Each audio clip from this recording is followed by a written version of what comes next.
Welcome back to the channel, guys. This is VIN 1522, and this is a 2016 8X1, which is ultrasonic blue mica 2.0 with LA20 black interior. Popped up for sale on Facebook Marketplace and in some of the GSF groups in Biloxi, Mississippi, with 70,000 miles for $51,000.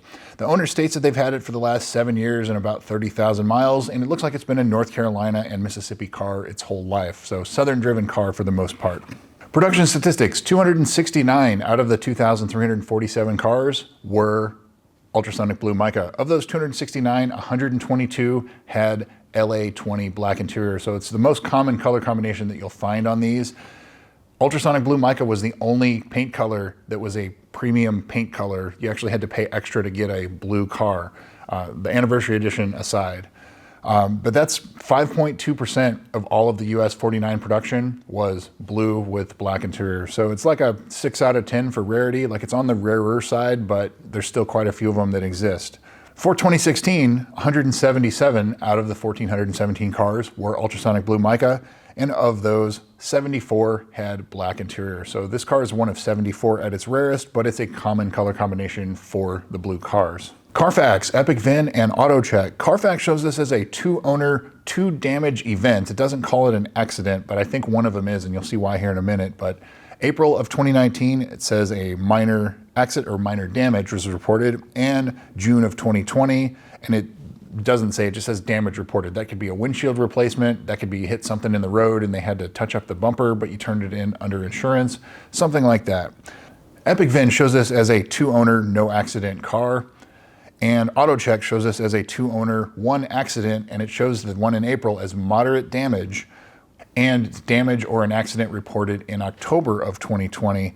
But the damage, the event so I like AutoCheck for this reason, because sometimes it gives you a little bit more detail as to the accidents versus Carfax. So in this instance, it says in April of 2019, moderate damage collision with body repair. So that tells me that was not a windshield replacement. If you just looked at Carfax and not AutoCheck, you kind of assume it'd be something like that. So there's obviously some paint work that's been done on this car, so we'll have to dig a little further and see if we can find any other information. I think this is safe to assume this is a 2-owner, 1 accident, and maybe another damage or incident reported, but both of them were under the current ownership, the second owner's ownership. So I think that just a simple inquiry with the owner said, hey, what went on here? They should be able to answer those questions.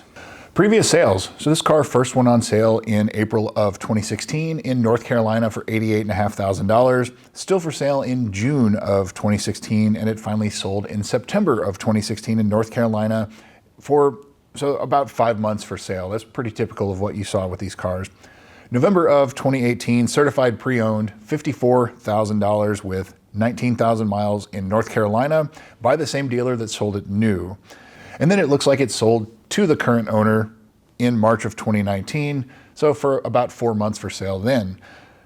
And now here at the end of January 2026, almost 70,000 miles for $51,000. And basically this owner has driven this car for free, if he gets his asking price, driven this car for basically free for the last 7 years. And there's not a whole lot of cars you can say that about, but this is definitely one. So now into the photos. This has aftermarket wheels. I would inquire to see if the stock wheels are included with the sale, because when the owner bought it, it had stock wheels. So hopefully those are still around. That does add some value to the car, even if you have aftermarket wheels, to have the stock wheels available, because I don't know if you've tried to buy a factory set of GSF wheels, you can get $3,500, $4,000 for them. They're OEM forged BBS wheels. They're very expensive, very light, very strong. And so there's a lot of people that want those wheels. The seller does state that it has full frontal PPF. It has an RR Racing oil separator, so that's good to see. It has CarPlay, Android Auto that he added, and it has OEM window visors. So that's a pretty rare mod that you don't see on a lot of these cars. And so that would be something that, kind of sets it apart. The owner also says that all the maintenance since his ownership was done by himself. That's a lot like me. He said, I don't really go to the dealer unless it's something under warranty or something like that. So that would probably tell me, if we look on the Carfax and when we get to the service history, we're probably not going to see much. As far as the photos go, there's not a lot of them. They're not super detailed. So I would just ask for some better photos of up close, the front end, the paint protection film, the carbon fiber trim, maybe the insides of the front tires for lower control arm bushings, things like that. Just the usual things, but I would just ask for some better photos. Looking at the front of the car, since this car has paint protection film, I'm hoping what I'm seeing on the hood is not paint chips. It's probably bugs and the car just needs a detail, needs a wash. So as far as the price goes, there's a little bit kind of up in the air as to the accident history of this car.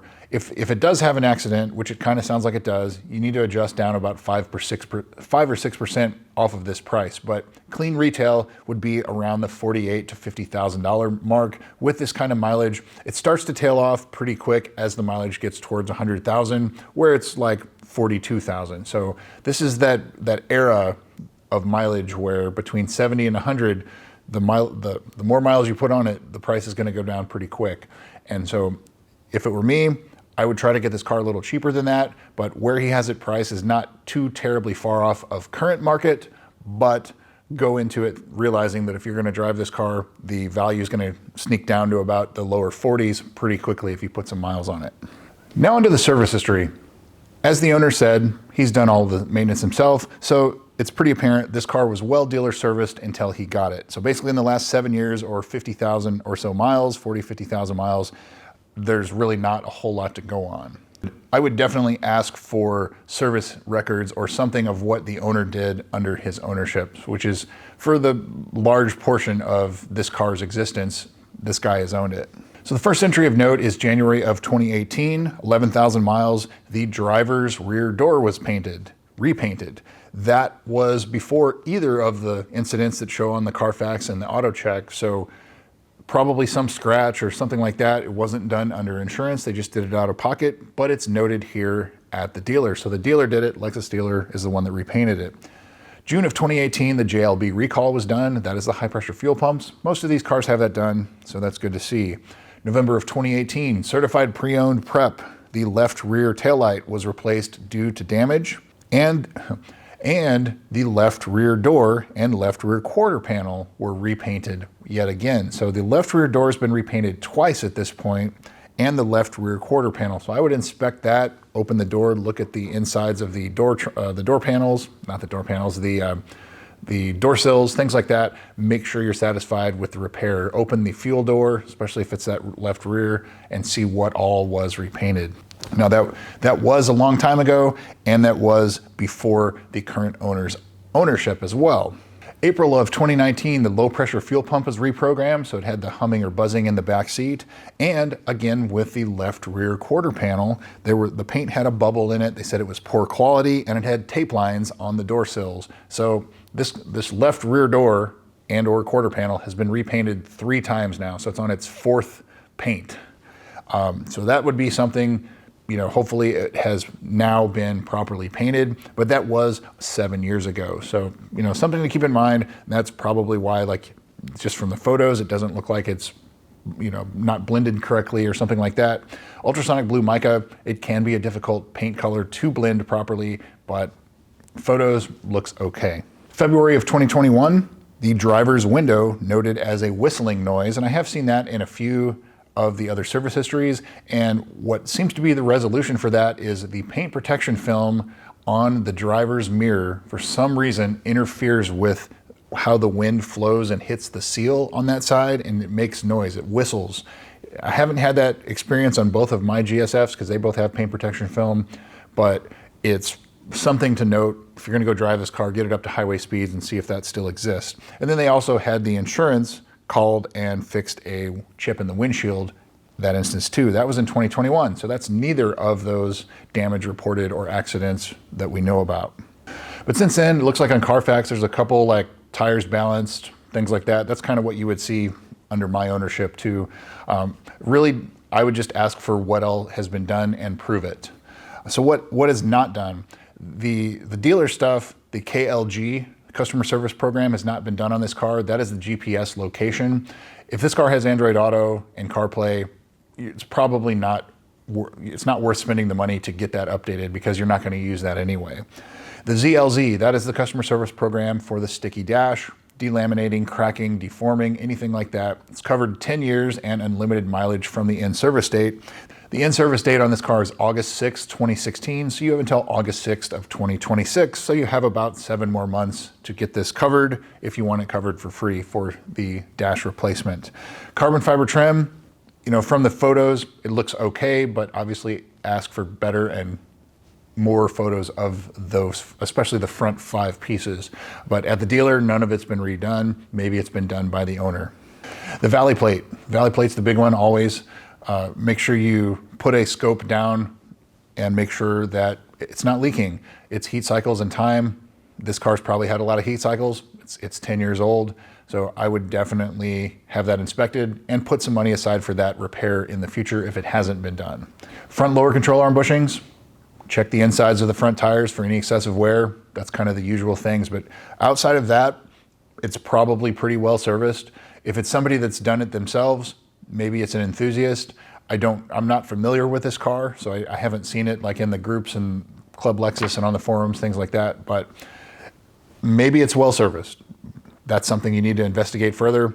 Do a pre-purchase inspection, do a mechanical inspection, especially the valley plate, the front lower control arm bushings, the usual things on these cars. So finally, would I buy this car? I think I would if I could get it cheaper. And just knowing that it's right at that mileage where when you add the miles, the price is gonna go down pretty quick. So like if I could get this car in like the 45, 46 range, that's probably where I would be comfortable with it, especially with the previous damage to that right or the left rear door and the left rear quarter panel. It's on the Carfax, but it's not, you know, that kind of thing. The auto check gives a little bit more information, and then the service history has even more. So the rear door, the left rear door has been repainted 3 times, the rear quarter panel twice, and so that would be something to just look very closely. But as I said, I'd probably be in it like mid-40s. That's where I would be. It's a car that you probably just get in and drive it and go enjoy it, not worry about the mileage. It's already got some miles. It's got a fairly clean history otherwise, and just make sure it's been serviced. So that's all I've got for you guys. It looks like it has the potential to be a good one, just it needs a little bit more inspection. So that is VIN 1522. Thanks again for watching, and we'll see you soon.